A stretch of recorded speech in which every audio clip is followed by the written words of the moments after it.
Good morning, guys. So I just wanted to give you a tour of the is this the east?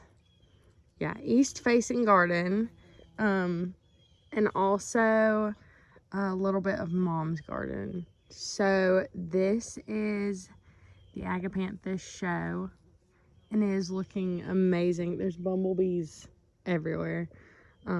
But it is looking so good. This is like the most blooms I've ever had on these. And the bumblebees absolutely love them. Down below, we have the creamy yellow lantana. You can see what that looks like, so it's really pretty with it. I want to get me two more just to fill in the gaps here. So it'll just be like a lantana hedge. And then, like right there, you can see a bumblebee going around. And then there's one here. They're just all over these flowers. They love them. And then in between, I need to get in here and weed, but you can see that there's the dichondra silver falls that's just kind of taking over. I'm thinking too, I don't know. I'm thinking I have some lamium on the front porch that I'm gonna have to take out of the pot eventually. And so I may attempt to put it back here or like over here in this too, and just have lantana and dichondra. I just haven't decided if I'm gonna put the lantana in mom's back garden or if I'm gonna like mix it in with the dichondra over here. I really like the look of the dichondra with the like green strappy foliage of the agapanthus, so I may just continue dichondra. We'll see, but I have to find a home for the lamium soon because it's not loving the pot so much anymore. So now that we're getting all hot from the summer heat. But over here is the sun hostas and mom's climbing rose, and I need to train it. I want it to grow just a little bit more before I trained those that are coming out to the side onto the trellis, but I may just have to go ahead and put it to it just because I think it's about done growing for the year.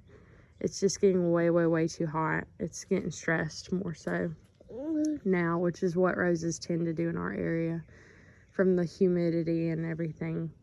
And then here's our Limelight on the east side. This is the biggest it's ever been. It looks so good. I'm about 5'5", and that top bloom right there is taller than me. Like, it's probably almost 6 foot. Like, it's so big, and it looks gorgeous along with the agapanthus. I'm very happy with the side this year. Back there is our rose tree or rose standard, and it's putting on some new growth. It's got a new bud trying to come out over there on that stem, so I'm happy with that. I think next year, once it gets real established here, it'll look a lot better too and fill out more. But that's a pink rose, and you can look in the April tour and see what that looks like. It's very pretty. And then down below it, I just added a Aztec grass to grow right there because I really think the variegated foliage will look good right there. And then I have the dark purple verbena here that I moved just because it was not loving life back in the back. There's just too much clay. I'm gonna have to really amend that soil before I start planting up annuals back there in mom's garden. So I moved it to this side of it. And then we have a light pink Gara right there that's about to be in full bloom. And then our blue plumbago. This is the imperial blue. It is just going crazy here, but it looks really good. And down below it, I added just a little baby spider fern, and it'll look like that one day, I'm hoping. So I really thought that the variegated foliage back there with the Aztec grass, and then there And then over there would be a really pretty, like, just movement to this garden. And then we have our Mexican petunia that's brought out new flowers for the day. It drops its flowers every day, so there's always new blooms every morning. And then our red dragon Japanese maple, and it's showing a little bit of stress this year too, just because our heat is just horrible. This side only gets sun until around lunch or 1 o'clock, but it just has hard times. We have a lot of sun, heat, but we also have a ton of humidity. A lot of times in the summer we come outside and it feels like a straight up sauna. So a lot of plants have a hard time dealing with the humidity here. And then here we have a lamb's ear, and it's showing a little bit of water stress. I was thinking it was turning itself around, so I was going to pull it out of the pot, or leave it in the pot and not pull it, because I really like the foliage here and the color, like the silvery color, but I may have to pull it still. It's just it's struggling too. Down here we have the little coconut butterfly bush, and it's really cute. It's got like these little white blooms on it, and I love this. This is one that I bought not long ago for in her garden. And whenever it's dry, the sprinkler system just went off, but whenever it's dry, it has like a kind of a silver foliage too. So it looks really good alongside, you know, the lamb's ear up there, along with the spider fern that's the variegated. And then beside it are these butter daisies, and they have just the cutest little yellow flowers. Love those. I have 3 of those right here. And then of course the spider fern, and back there's a encore azalea. And then we have the fairy trail bride hydrangea here that's just finished blooming. It's grown a lot this season too. It looks really good. And then we have the Mexican heather here, drift around, and it's growing like a weed. It looks really, really good. Oh, sorry. And then the ruby grass. This is the ruby savannah,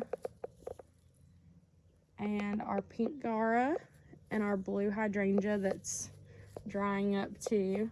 Its little blooms are drying for the year. And then our daisies have spent, so I cut them back. So we'll see if they come back out. But one new thing is the blue days of Ovulus has now grown out and is blooming, and it looks so pretty. I love these flowers. They're just so blue. And I have 4 of them here, but this is the only one so far that's big enough to bloom. The other ones haven't quite come out far enough. And then we have the lantana tree that I ended up having to cut the bottom out of so that it would kind of limit up, because it was so heavy. You can look back at the May garden tour, and it was just so bottom heavy. So I brought the canopy up, and it's still, I mean, it looks great. It's blooming, and it looks so pretty. And this side is just not looking that great, so I'll go over it real quick. But this is her yellow hibiscus. And then we have some hostas under there, the Big Daddy, and then the Diamond Lake. And then the Twist and Shout lace cap hydrangea, another spider fern. This is the part that I have to like amend the soil because it's just too much clay. But we have these red geraniums here. They're so pretty, but I need to move them too. That's my next thing I'm gonna move, because they just are looking really stressed here too. They just get too much water because the clay just holds it in. And then we have a Angelonia steel blue from Proven Winners back there, and then the Gaillardia doesn't seem to mind it. The blanket flowers back there, so they may stay.